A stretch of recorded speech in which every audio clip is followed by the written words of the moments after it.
کہ جو تاجر صاحب یہ سارے ایشوز جو ہیں کہ وہ کوئی شک نہیں ہے کہ اس کے اندر ہر سال ہمارے اس قسم کے سیلاب، قدرتی آفات بھی بہت سی چیزیں دیکھ بھی رہے ہوتے ہیں. ہمیں ایک چھوٹی سی کمرشل بریک لینی ہے. بریک کے بعد واپس آئیں گے تو اسی گورننس کے حوالے سے بھی اور کچھ لیگل ایشوز کے حوالے سے بات چیت کریں گے جو پاکستان کی سیاست کے ساتھ جڑے ہوئے ہیں، اور اگلا جو الیکشن اور پاکستان کے سیاسی مستقبل بہت سے سیاسی لیڈروں کا اس کے ساتھ وابستہ ہے، ان کیسز کے ساتھ، اس پہ ڈسکس کریں گے. ناظرین ہمارے ساتھ رہیے گا. ویلکم بیک ناظرین. ہم بریک سے پہلے پاکستان کے کچھ سیاسی ماحول کے حوالے سے بات چیت کر رہے تھے. تاج حیدر صاحب، میں نے آپ کی بات کو کاٹنا معذرت چاہتا ہوں. میں ایک چیز اور جو ڈسکس کرنا چاہ رہا ہوں، احمد اویس صاحب سے لینا چاہ رہا ہوں کہ شاید انہوں نے کہیں جانا بھی تھا، تو وہ ایک لیگل ایشو ہے. پھر میں آپ کی طرف آتا ہوں. اور وہ لیگل ایشو یہ ہے کہ احمد اویس صاحب ابھی 20 سے 22 نومبر بڑا امپورٹنٹ 3 ڈیز ہیں. کہ ایک تو 20 نومبر کو چیئرمین پی ٹی آئی کی جو سائفر کیس کے اندر جیل ٹرائل کے حوالے سے اسلام آباد ہائی کورٹ نے اسٹے آرڈر دیا ہوا تھا، اس کے اوپر ہیئرنگ ہونی ہے. 21 نومبر کو نواز شریف صاحب کی جو اپیل تھی اسلام آباد ہائی کورٹ میں، وہ جو 2 کیسز تھے ایون فیلڈ کا اور العزیزیہ کا، وہ سماعت ہوگی. اور اس کی پھر 22 کو چیئرمین پی ٹی آئی کا سائفر کیس بھی سپریم کورٹ میں جو چیلنج کیا فردر جرم کو، وہ شروع ہو رہا ہے. تو یہ بڑے اہم کیسز ہیں. ان کی جو اب تک کی ہیئرنگ ہوئی ہے، آپ ان کا ایک تو فیوچر کیا دیکھ رہے ہیں؟ اور دوسرا، اگر اسی کے ساتھ آپ مجھے جو ملٹری کورٹس کے اندر سویلینز کے کیسز ہیں، خاص طور کے اوپر یہ 9 مئی کے تناظر کے اندر سپریم کورٹ میں اس کو چیلنج کیا گیا تھا، 5 رکنی بینچ نے 23 اکتوبر کو فیصلہ دیا، ان کو ابھی چیلنج کیا گیا، اپیل کی گئی ہے وفاقی حکومت کی طرف سے، وزارت دفاع کی جانب سے، اور کے پی گورنمنٹ نے بھی کیا، اور بلوچستان سے جو شہداء فورم ہے بلوچستان کا اس نے، اور سندھ حکومت کی چیف سیکرٹری کی اپلیکیشن آئی ہے. لیکن ایڈوکیٹ آن ریکارڈ ابھی جو ہے کہ وہ مخمسے کا شکار ہیں کہ ہم یہ کریں گے یا واپس لیں گے. تو ان دونوں حوالوں سے ذرا اپنی لیگل اوپینین میں بتا دیجیے گا. دیکھیے، بات یہ ہے کہ جہاں تک ملٹری کورٹ کی بات ہے، ہمیں اسٹک کرنا چاہیے کانسٹیٹیوشن کے اوپر اور اس میں آرٹیکل 10A کے اوپر، جہاں پہ طریقہ کار وضع کیا گیا ہے. اور ملٹری کورٹ کو کسی بھی طریقے سے آپ نہیں کہہ سکتے کہ یہ with in the discipline of article 175 اور وہ جس کے under courts, supreme court, high courts اور یہ نظام جوڈیشری کا سارا بنا، اور ایک اوپن نظام ہے جس کے اندر کہتے ہیں کہ justice is not only be is to be done, it is seen to have been done. تو یہ فیصلہ جو آیا اس میں، اب ایک دوسرے کے متصادم ہے. اگر ملٹری کورٹ کے اوپر آپ چلے جاتے ہیں، اس کا مطلب ہے کہ پاکستان سے آپ نے رول آف لا کے تصور کو تو یکسر ختم کر دیا. کیونکہ ملٹری کورٹ میں جس انداز میں یہ بنے میں بیسیکلی ایک ڈپارٹمنٹ کے انٹر سی ان کے جو میٹرز ہیں اس کو ٹیک اپ کرنے کے لیے وہ ملٹری کورٹس جو ہیں وہ ہیں، ان کو سویلین تک جب آپ لے آئیں گے تو پھر آپ کو وہ ریکوائرمنٹس یا تو دکھانی ہوں گی پوری کر کے، وہ نہیں ہو سکتی ہیں. اور وہ نہیں ہو سکتی ہیں تو اس کا مطلب ہے کہ آپ کانسٹیٹیوشن باؤنڈ سے باہر نکل جاتے ہیں، اور پھر وہ فنڈامنٹل رائٹس اور اس کے بعد جو جوڈیشری کا سسٹم ہے وہ سب کا سب امپیئر ہوتا ہے اس کے ساتھ. ایک تو یہ آسپیکٹ ہے. اس لیے فیصلہ جو ہوا ہے اس کے بعد دیکھیے اپیل آتی ہے فیڈرل گورنمنٹ کا، کیئر ٹیکر گورنمنٹ کی اپیل کرنے کا بھی کوئی تک سمجھ نہیں آتی کہ کس بنیاد کے اوپر یہ اپیل کر رہے ہیں. اس کا مطلب ہے کہ یہ فیڈرل گورنمنٹ جو بنی ہوئی ہے یہ کسی اور کی ایمان کے اوپر، کسی اور کے سٹرنگ پل کرنے کے اوپر یہ باتیں کرتی. کاکڑ صاحب کی اپنی انٹیگریٹی ڈاؤٹ فل ہے، جس طریقے سے میں تو اور رنگ میں دیکھتا ہوں. میں ایک بات آپ کے سامنے یہاں اور کرنا چاہتا ہوں، بڑی ضروری بات، اور وہ یہ ہے کہ ابھی ہمارے دوسرے آج ڈسکشن کے دوران جو گفتگو ہوئی ہے بڑی اچھی باتیں ہوئی ہیں، لیکن میں آپ کو بتاؤں کہ اگر ہم یہاں پر رول آف لا کی پابندی کے ساتھ ایک اور پابندی ہر پولیٹیکل پارٹی اپنے ہر ورکر کے اوپر اور ہر ایم ایم پی اور جو بھی کسی حیثیت کے اندر پالیٹکس میں آتے ہیں وہ سامنے یہ لگا لے کہ پبلک ایکسچیکر کے اوپر جس کا ہاتھ پڑتا ہو، جو اس کی دسترس میں ہو، وہ انتہائی احتیاط کرے، اور ایک دھیلے کا بھی اگر اس نے خیانت کی ہے تو اس کی سخت پنشمنٹ ہونی چاہیے. یہ جو پاکستان آج غریب اور جس حالت میں چلا گیا ہے، کس طرح سے لوٹا گیا ہے اور کن کن لوگوں نے لوٹا اور کس طرح لوٹا ہے، میں بلا تخصیص یہ بات کر رہا ہوں آپ سے، اور اس کے اوپر کوئی قانون کی بندش نہیں ہے. آپ ویسٹرن سوسائٹی میں چلے جاتے ہیں نا، وہاں پہ خوف جو ہے وہاں پہ وہ جس طرح ہم یہاں مولوی ڈراتا ہے وہاں پہ یہ خوف نہیں ہے، لیکن وہاں پہ قانون کی بالادستی کا خوف بڑا سخت ہے کہ قانون کی بندش میں کوئی آدمی آ گیا، پکڑ میں آ گیا، تو چاہے وہ پریزیڈنٹ ہے، ہیڈ آف اسٹیٹ ہے، پرائم منسٹر ہے، کوئی بھی ہے، وہ بچے گا نہیں۔ یہ جب تک رول آف لا کا یہ تصور ہمارے ذہنوں میں رس بس نہیں جائے گا اور اس کے مطابق اس کے اوپر عمل نہیں کیا جائے گا، ہم کسی اچھے راستے پہ نہیں آئیں گے، کبھی بھی نہیں آئیں گے۔ ہم ایک لوکریٹو بزنس سمجھ کے پالیٹکس میں آتے ہیں اور یہاں سے کمائی کر کے اپنے راہ لے لیتے ہیں اور کوئی پوچھنے والا بھی نہیں ہوتا۔ یہ تبدیلی جب تک ہم یہ تبدیلی اپنے اندر لے کے نہیں آئیں گے تو تبدیلی آئے گی نہیں، کیونکہ وہ کسی نے کہا تھا نا کہ بدلنا ہے تو رندوں سے کہو اپنا چلن بدلیں، فقط ساقی بدلنے سے یہ مے خانہ نہ بدلے گا۔ تو یہ میرا ایک تو یہ میں اس انداز میں سوچتا ہوں، اور دوسری بات یہ ہے جو یہ فیصلے ابھی سائفر والا کیس ہے یا کچھ ہے، یہ کیسز کی سب لوگ جانتے ہیں کہ کوئی اہمیت نہیں ہے۔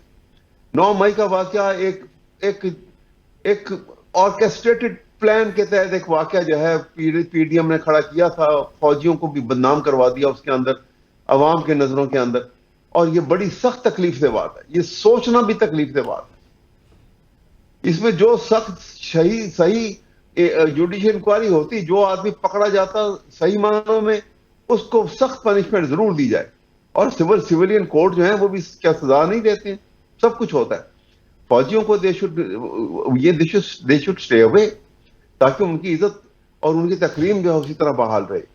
یہ مکس اپ ہوگا معاملہ تو سب کچھ خراب ہو جائے، سب خراب ہوگا۔ میں ذرا تاج حیدر صاحب کو بھی لیتا ہوں اسی ایشو کے اوپر۔ تاج حیدر صاحب، آپ سینٹ کے اندر بھی ہیں اور پاکستان ملٹری ایکٹ اور آفیشل سیکرٹ ایکٹ کی وہ دفعات بھی ہیں جن کو چیلنج بھی کیا جا رہا ہے، کہا جا رہا ہے کہ اس پر سپریم کورٹ کے اندر 59(4) ہے غالباً، جس کو کالعدم قرار دیا گیا تھا کہ اس کو بحال کیا جائے، اور پھر جو فوجی ٹرائل ہے اس کو بھی کہا جا رہا ہے بحال کیا جائے۔ تو آپ کیا سمجھتے ہیں کہ جو یہ خاص طور پہ 9 مئی کے تناظر میں ہوا، اور احمد اویس صاحب نے اپنی اوپینین دی 9 مئی کے حوالے سے بھی، تو آپ کیا سمجھتے ہیں کہ جو سویلینز کا ٹرائل ہے ملٹری کورٹس کے اندر، نمبر 1 وہ ہونا چاہیے، نہیں ہونا چاہیے، اور نمبر 2 کہ جو کیئر ٹیکر گورنمنٹس ہیں، چاہے فیڈرل گورنمنٹ ہے، کے پی کی گورنمنٹ ہے، بلوچستان میں تو شہداء فورم ہے جس نے یہ کیا، تو کیا کیئر ٹیکر گورنمنٹ جو ہے کہ یہ ان کا مینڈیٹ ان کو الاؤ کرتا ہے کہ وہ اس قسم کے معاملات کے اندر بھی فریق بنے، پارٹی بنے اور فیصلوں کو چیلنج کریں؟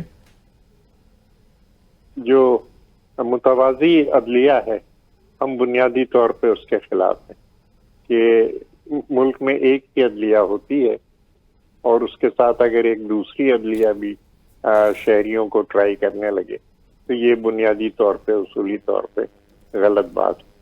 ساتھ ہی ساتھ ایک اور بات ہے، اور وہ یہ ہے کہ جو ہمارے عدلیہ ہے وہ تو جو ایویڈنس سامنے آتی ہے اس کے اوپر فیصلہ کرتے ہیں، اور اگر وہ ایویڈنس ناکافی ہے تو وہ اس کے اوپر ظاہر ہے کہ شک کا فائدہ ملزم کو دیتے ہیں۔ یہ ایک اصول بہت پرانا ہے، لیکن اگر پروزیکیوشن اپنا کیس پوری طرح تیار نہ کرے اور ایویڈنس جمع نہ کرے تو پھر کورٹ جو ہے وہ بے بس ہو جاتے ہیں۔ اب 9 مئی میں تو there are mountains of evidence, یعنی اتنی ایویڈنس موجود ہے، تو اس کے لیے آپ پھر کہیں کہ نہیں صاحب یہ سویلین کورٹ میں نہیں چل سکتا، تو میرے خیال سے یہ بات مناسب نہیں ہے۔ اور جتنے بھی وہ ہیں اور جرم ہوا ہے، پاکستان پہ حملہ ہوا ہے، ایویڈنس موجود ہے، یہ اگر آپ کسی بھی کورٹ میں لے جائیں گے ایویڈنس کے ساتھ تو میرے خیال سے اس پہ ایک مناسب فیصلہ جو ہے وہ سامنے آئے گا۔ تو اب یہ چیز جو ہے کہ بجائے اس کے کہ ہم اس کمزوری کو ٹھیک کریں کہ پروزیکیوشن جو ہے کیس پر محنت کرے اور ایویڈنس کو مہیا کرے، ہم کہتے ہیں کہ نہیں جناب اس کو ملٹری کورٹ میں لے جاؤ۔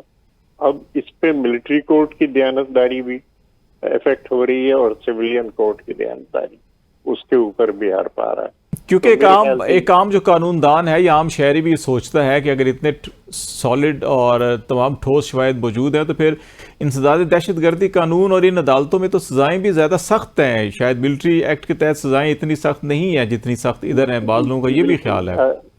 ہم شاید جو ہماری یہ جو مروجہ عدالتی نظام ہے شاید اس کے اوپر عدم اعتماد کر رہے ہیں، بعض لوگوں کا یہ خیال ہے کہ اگر ہم ادھر لے جاتے ہیں یہ جو ہے نا، یہ بجائے اس کے کہ جو اصل معاملہ ہے اس کو ٹھیک کیا جائے، وہ جو ہے معاملے کو مزید الجھایا جا رہا ہے اور مزید خرابی پیدا کی جا رہی ہے.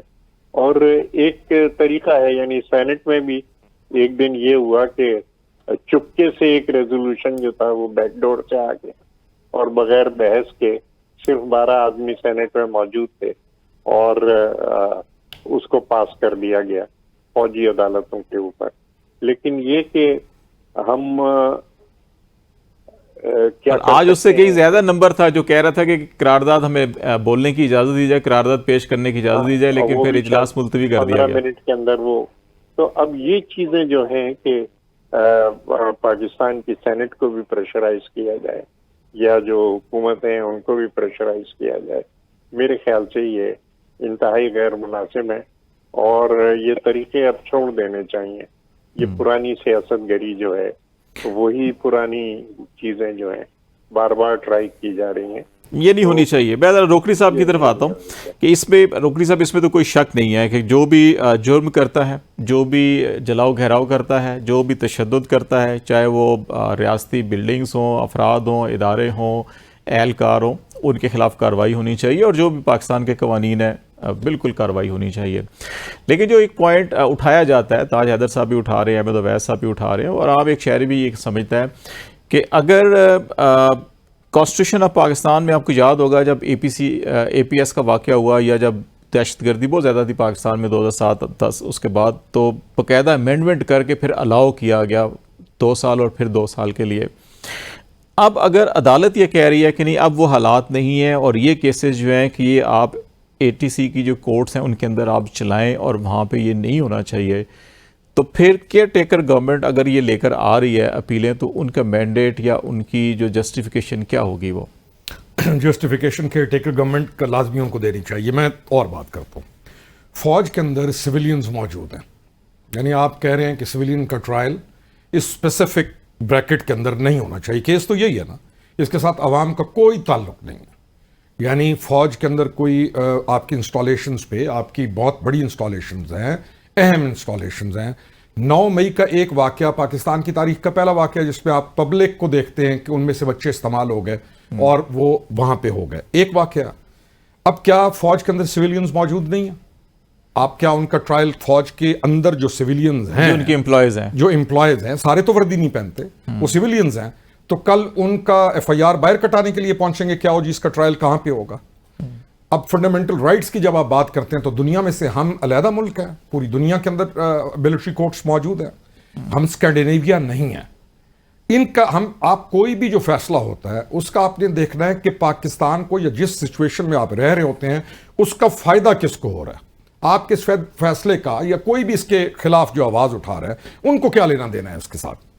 اس کو دیکھیں کہ اس کا فائدہ ہو کس کو رہا ہے. اس کا فائدہ ہوگا تمام ان تنظیموں کو، دہشت گردی کی تنظیموں کو جو کہ آپ کے انسٹالیشن پہ اٹیک کرتی ہیں، آپ کے جو وہ لوگ جو بیچ میں سے مل کے کوئی بڑی واردات ڈال جائیں ان کو فائدہ پہنچے گا. اس سے بڑا فائدہ کس کو پہنچے گا؟ تمام وہ ملک دشمن لوگ، یعنی تمام وہ ملک دشمن لوگ جو پاکستان کو ڈیسٹیبلائز کرنا چاہتے ہیں. ایک اسپیسیفک مسئلہ ہے نا، اس کے لیے فائدہ ان کو ہی پہنچے گا. تو ملک کیا دیکھتے ہیں، ممالک کیا دیکھتے ہیں؟ اپیل میں کیوں نہ جائیں؟ ایک عدالت نے، عدلیہ نے، انہوں نے ایک فیصلہ دے دیا، مجھے رائٹ موجود ہے، گورنمنٹ کو رائٹ موجود ہے، گریٹر پکچر ان کے سامنے ہے. پرسوں آپ کے PF میاں والی ایئر بیس کے اندر حملہ ہو گیا ہے، وزیرستان کے اندر آپ کے معاملات کتنے خراب ہوئے، ٹانک کے اندر کیا حالات ہیں، بلوچستان کے اندر کیا حالات ہیں. ہم کوئی ایسا ملک ہیں جس کے اندر وہ بانسری بجائی جاتی ہے چین کی؟ ہر دن آپ کے لیے ایک تھریٹ ہے. آپ کے جو دشمن ممالک ہیں جن کے ساتھ آپ کی سرحد ہے وہ آپ کو سٹیبل نہیں دیکھنا چاہتے، آپ کے پانی تک کو وہ نہیں دیکھنا چاہتے کہ آپ کی زمینوں کو سیراب کیا جائے. Why should we be divided? ہم کیوں کہیں؟ اس سے فرق کیا پڑتا ہے؟ ملٹری کورٹس کے ساتھ آپ کو کوئی ایشو ہے؟ مجھے تو کچھ بھی نہیں، کسی کو کوئی ایشو نہیں ہے. جو لا آف دا لینڈ کہتا ہے کہ ملٹری کورٹس کے ساتھ صرف ایشو اس کو ہے جو کہ آپ کی فوج ہے، آپ کی انسٹالیشنز ہیں، آپ کے میزائل سسٹمز پڑے ہوئے ہیں, آپ کا ایک پورا سسٹم ہے جو, یا پھر آپ اچھا جب یہ ڈیبیٹ ہو رہی ہوتی ہے نا سپریم کورٹ میں بھی یہ کہا جا رہا تھا کہ آپ اگر ڈیسیژن میں بھی جو لکھا گیا کہ ہر قانون کا ایک پرپز ہوتا ہے, یہ ہے کہ with in arm forces discipline کو قائم کرنے کے لیے بنایا گیا. جو آپ سویلین کی بات کریں وہ ان کا حصہ ہے, وہ سویلین ہے لیکن وہ امپلائی ہیں, حصہ ہے, سروس نمبر ان کو سارا کچھ ہوتا ہے, تو وہ اس پیرامیٹر میں آتے ہیں. اس کے جو ناقد ہیں وہ یہ کہتے ہیں کہ اگر کل پولیس, ایف سی, لیویز یا کوئی اور ادارہ کہتا ہے جی ہم پر اٹیک ہوا ہے تو ہم ہی اپنی عدالت لگا کر فیصلہ کرنا چاہیں اور قانون ایسا بنایا جائے, تو کیا پھر وہ بھی نافذ العمل ہونا چاہیے؟ ایم پی ایم ایل کتابیں قانون کی جو فوج کے اندر پڑی ہوئی ہیں وہ آپ نے اور میں نے تو نہیں لکھی, اسی آئین کے تحت کتابیں موجود ہیں نا. پھر تو کل کوئی قانون بھی نہ ہو, پھر تو آپ جاب تھریٹ ہی ختم کر دیں, ایکسپلینیشن لینا ہی ختم کر دیں. پھر تو کل کوئی کسی, آپ کے ملک میں ہوا کیا ہے, ایک بندہ پوسٹڈ ہوتا ہے, وہ جو مرضی حرکت کر لے, وہ کہتا ہے میرا کیا ہوگا, میں اس سے اچھی پوسٹنگ پہ چلا جاؤں گا.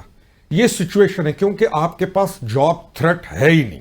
لا لیس سوسائٹی ہم نے ڈیولپ کیا اور ہم مزید پرووک کرتے ہیں کہ اور لا لیس ہو جائے, اور جو مرضی کہاں سے اٹھے, چاہے افغانستان سے نکلے, چاہے کسی اور سے ملک سے آئے, اور یہاں آ کے بہت بڑا عمل کر دے اور اس کے سہولت کار بھی موجود ہوں. ہم نے اس عمر تک دیکھ نہیں لیا کیا حالات ہیں, اور پھر اگر ان کا ٹرائل شروع ہو تو آپ اس کو روک رہے ہوں یا اس کے لیے کوئی راستہ تلاش کریں. ان گریٹر پکچر کوئی بھی عمل, موجودہ سچویشن آپ اپنی ملک کی دیکھ لیں, آپ ہاں ایک ٹائم آئے آج سے کوئی 40 سال بعد آپ کا امن ہو جائے, آپ کے باقی جو ممالک ہیں دائیں بائیں والے وہ ہوسٹائل نہ ہوں, آپ ترقیاں, اچھا چاہے سب سے زیادہ ترقی چائنا نے کیا, بتائیں ملٹری کورٹس ہیں کہ نہیں ہیں؟ انڈیا کے پاس چلے جائیں, ملٹری کورٹس ہیں کہ نہیں ہیں؟ پھر ناقدین یہ کہتے ہیں جی وہاں تو حقوق بھی بہت زیادہ دیے جا رہے ہیں, برات بھی بہت زیادہ دی جا رہی ہیں عوام کو جتنے. یہ جو ناقدین ہیں, یہ جو سب سے زیادہ جن کے پاس فیسلٹیز ہیں, اور میں تو واللہ یہ کہتا ہوں کہ ان ناقدین کو بھی تھوڑا سا ٹریس کریں کہ کون کہاں سے بول رہا ہے اور کیوں بول رہا ہے. آپ کو ایک چھوٹی سی بات مثال دیتا ہوں کہ ایک ٹائم گزرا ہے آپ کے ملک کے اندر ایک سزائے موت نہیں دی گئی. ایک وقت گزر چکا ہے آپ کے ملک میں, آپ کے ملک میں سزائے موتیں بند, ہمارے جی ایس پی پلس خطرے میں پڑ جاتا ہے آپ کی سزائے. اور آپ صرف قتل کی ریشو دیکھ لیں آپ کے ملک میں, آپ کے ملک کے اندر کل ایک بچہ 16 سال جرائم بڑھ جاتے ہیں. کورٹس آپ کو ٹھیک ہے ضرورت ہے, تاج حیدر صاحب یہ کہا جا رہا ہے کہ کورٹ ضرورت ہے, اگر نہیں ہے تو پاکستان کا جغرافیائی محلِ وقوع, بارڈرز ہمارے, دہشت گردی, اور ہم نے خود آئین میں ترمیم کر کے بھی 2000 اے پی ایس کے واقعے کے بعد 4 سال تک الاؤ کیا رکھا گیا, ٹھیک ہے کرنا چاہیے. تو یہ کس حد تک آپ سمجھتے ہیں کہ حالات واقعی آج ایسے ہیں کہ ملٹری کورٹ ناگزیر ہیں, اور یہ تمام کیسز جو ہیں آج ایک سیاسی جماعت ہے, کل کوئی اور پروٹیسٹ کرتی ہے, کچھ اور ایسی کارروائی کرتی ہے, تو ٹھیک ہے چلتے رہنا چاہیے نظام؟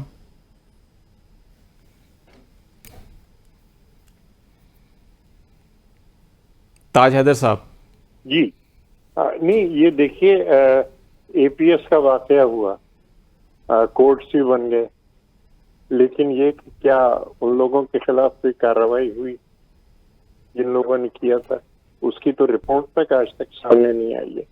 تو انسداد دہشت گردی جو ہے وہ اس کے طریقے دوسرے ہیں, اور وہ طریقے جو ہم نے سوات میں اپلائی کیے تھے اور یہ باقی علاقوں کے اندر صرف ایک چھوٹی سی پاکٹ بچی تھی, دہشت گردی کو ختم کر دیا گیا تھا. یا کراچی کے اندر اتنی دہشت گردی ہو رہی تھی اور انسداد دہشت گردی کی گئی, اور اس میں عدلیہ کا حصہ نہیں ہے بلکہ جو ادارے ہیں لا انفورسنگ ایجنسیز, وہ عوام کے تعاون کے ساتھ, کہ عوام کا تعاون کے انٹیلیجنس نیٹ ورک جو ہے اس کو بہتر بنایا جائے عوام کی شرکت سے, اور عوام دے سکیں اطلاعات, وہ اصل چیز ہے. کراچی میں ہم نپٹ رہے تھے اس سے, اور میں خود ذاتی طور پہ اس کو کوآرڈینیٹ کر رہا تھا. تو سیدھی بات یہ کہ عوام کا تعاون جب حاصل ہو گیا اور انفارمیشن آنے لگی, تو law enforcing agencies these were much better equipped to counter terrorism. اب اگر آپ یہ نہیں کرتے اور آپ کہتے ہیں کہ ایک عدالت فیصلہ کر لے گی, اگر آپ پوری ایویڈنس بھی نہیں رکھتے, اگر آپ کارروائی کے اندر تساہل برتتے ہیں, تو پھر اس میں آج ہمارے بچے روز قتل ہو رہے ہیں, ہماری فوجی چوکیوں پہ حملے ہو رہے ہیں ہمارے اس پہ. لیکن یہ کہ کیا عوام کا تعاون حاصل کیا جا رہا ہے اس سلسلے میں, کیا معلومات جمع کی جا رہی ہیں,